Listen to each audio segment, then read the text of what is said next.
When you hear the word research, you probably picture a sterile lab, bubbling test tubes, and scientists in white coats.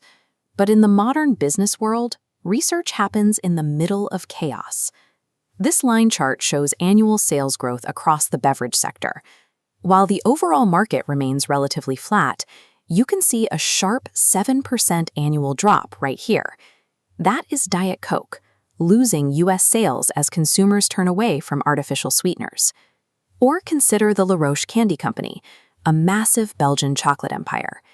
The fifth-generation CEO is retiring, and the obvious successor, his son, is hesitant to take over, citing the high statistical failure rate of family transitions.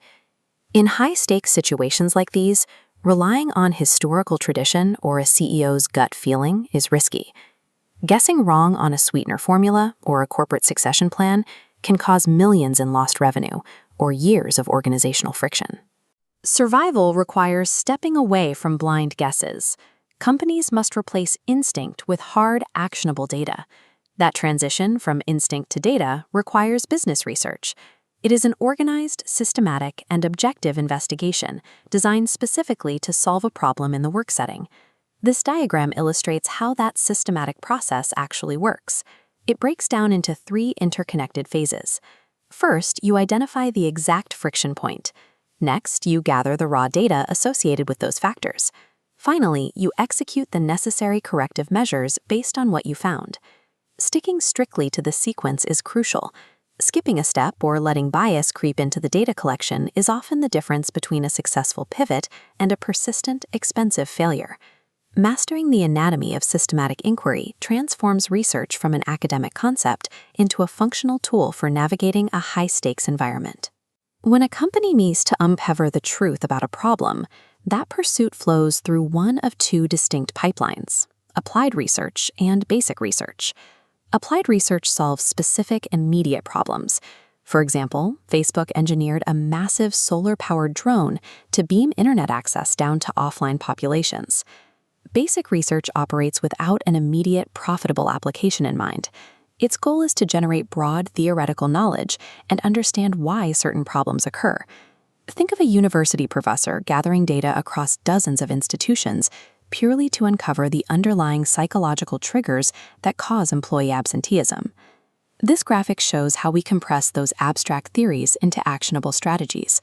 A corporate manager facing a sudden walkout at their own factory can take that exact psychological framework and apply it to resolve their specific crisis. While pure theory might seem detached from the boardroom, it builds the essential intellectual foundation required to solve future corporate crises. Once a manager commits to an applied research project, they face an immediate operational dilemma. Who do they trust to extract the data? Internal teams are appealing. They cost less, move fast, and are trusted by the existing workforce. But internal teams have a weakness. Because of their long tenure, they are vulnerable to stereotyped thinking, institutional bias, and internal corporate politics. The alternative is bringing in an external consultant. The La Roche Candy Company weighed this option when they considered hiring McKinsey to evaluate their succession plan. External consultants come with their own friction. They demand high fees, and they are sometimes viewed with suspicion by defensive internal staff. Yet they offer unique value. External teams bring objectivity, problem-solving experience from multiple industries, and access to the latest analytical models.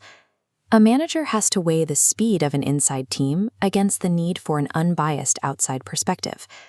Even the most elite external research team will fail if the manager doesn't establish strict rules of engagement before data collection begins. You have to define operational constraints up front. That means explicitly stating which personnel records are off-limits and heavily protecting company trade secrets. The manager also has to prevent ideological clashes. If the organization prides itself on employee loyalty, it cannot accept a recommendation from a researcher that relies on sweeping layoffs. There is an overarching ethical imperative here too. The research process must safeguard respondent confidentiality and prevent the manipulation of data for personal or political gain. Establishing ethical alignment and explicit boundaries ensures raw data translates into an actionable solution, rather than sparking internal conflict. This foundational knowledge of research gives a manager a layer of protection against manipulation. It allows them to scrutinize the logic behind a recommendation, rather than just accepting the results. They know how to spot a flawed methodology. If an internal unit claims a spike in profits is due to their own strategy, the trained manager can look at the data and recognize if it's actually just a temporary market fluke. They can confidently interrogate external consultants, asking for the specific evidence and statistical mechanisms behind their million-dollar recommendations. This radar chart represents how multiple risk variables interact. Understanding the research process allows a leader to translate an avalanche of raw data into calculated risks with clearly defined probabilities. When probabilities align, the manager becomes an active architect of the company's future. Mastering the mechanics of research shifts the balance of power away from the analysts and places it firmly back with the decision-maker. The modern business landscape is a complex web of data, shifting global markets, and unpredictable consumer behavior. In this environment, relying on historical tradition or intuition often leads to misjudging the speed of consumer shifts until it is too late to react. Business research leaves the laboratory behind. It is a daily discipline for navigating uncertainty. Systematic inquiry is a daily discipline for navigating chaos, providing the specific data needed to reduce the margin of error in every major decision.